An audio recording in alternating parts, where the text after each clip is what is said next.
Hello, everyone, and welcome to Moms Get Real, where real moms confess to being less than perfect. In fact, we get real with the goal of cracking the perfect mommy facade. I want to welcome to the show GMA Life and Family contributor Lee Woodruff. She's also author of the Perfectly Imperfect book, A Life in Progress. Hey, Lee. Hey, Juju. And today's topic is when kids cramp the romance. I think something we can all relate to, right, Lee? Oh, yeah. I think what's interesting about this topic is this notion that we all know that in order to build the family pyramid, you need to put the marriage first and the kids second, and yet we seem to get tripped up. Well, who says that we need to put the marriage first? Really? Because I think that we're stuck, I know I am, in these middle years where I come dead last, of course, but I know my kids are coming first, and every now and then maybe I get a date night. Oh, that's interesting. Well, to bring more fuel to this fire, we're going to welcome back to the show Daphne Brogdon. She's founder of CoolMom.com, and she's a panelist at Momversation as well. Hi, Daphne. Hi, how's it going? We're well. So Lee and I are kind of wondering, sort of, do you put the kids first? Do you put the marriage first? What do you think?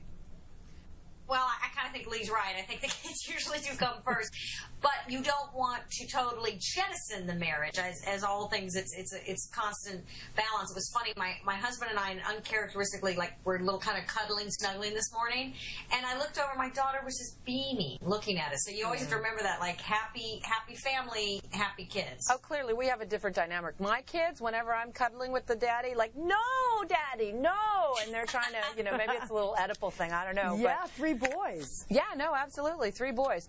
Tell me, though, Daphne, you have a feeling that, like, we need to preserve some romance in the marriage, right? And maybe not expose ourselves to everything gross in our marriage? Yes, I am a firm believer that marriages would last longer and be happier if there was no flossing. I don't want to see my husband floss. I don't think we should be clipping our nails or flossing or doing any of that stuff. It's gross. I mean, would you do it with your best friend? Would you be like, oh, hi, Lee, how you doing? You do something that I do, which is you get a room. You get a hotel room.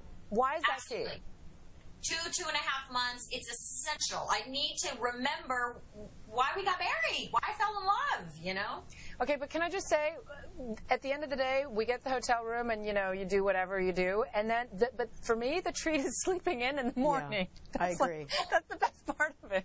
So we get a room in town, or you could do a slumber party. Like, they could have a slumber party at Grandma's house, which is more cost-effective, arguably. And then, it serves the same purpose. No, you know why I think that's wrong? I think you have to remove yourself from the premises because the dishes are blinking at you, the computer email, the stuff that you have to go straighten, that spot on the wall. I really think to have really great married sex after kids, you need to leave the premises. Okay, so have Grandma spend the night and you get out of Dodge, right? Yeah. What is it, when we say transactional life, what does that mean? What does that reduce our marriage to? It's all about, who got the food, who gets the kid, And it's not even necessarily about sex. It's about, the other day, I read aloud a chapter of a book I was reading to my husband, and it was so nice to share that moment, just like something else in our mind and body that connects us. It is transactional, though. Let's bring a father's voice into this, because we often get criticized. It's just not about moms. Joining us now is Jeremy Adams-Smith. He is the author of The Daddy Shift, How Stay-at-Home Dads, Breadwinning Moms, and Shared Parenting Are Transforming the American Family. He's also the editor of shareable.net. Thanks for joining us, Jeremy. It's great to be here. Tell me about your view of the sort of transactional marriage. I know that you have been a stay-at-home dad rather, and you've also been back in the workforce. What are the differences? Compare and contrast. I think that it's a huge shock when you become a parent because your entire relationship has changed. And for a long time, when your child's an infant, the baby does come first. He just does, or she just does. And that's not going to be any different. And then if you have more than one child, the presence of children in your life just keeps growing. And a lot of couples have trouble shifting gears and paying attention to each other. And that was definitely the case between my wife and I. You mean shifting gears between your marriage, being parents, and being husband and wife? Right. Right. Well, I would describe it as shifting gears from being the parent of an infant and toddler to being the parent of an older child who can go to the bathroom by himself and who goes to school for much of the day. And that's when, and that's the point where you have to kind of remember why it is you fell in love and start carving out time for yourself as a couple. Because I think for a lot of parents, when they first become parents, the priority actually is time to yourself. Right. Time to go to movies, time to read a book.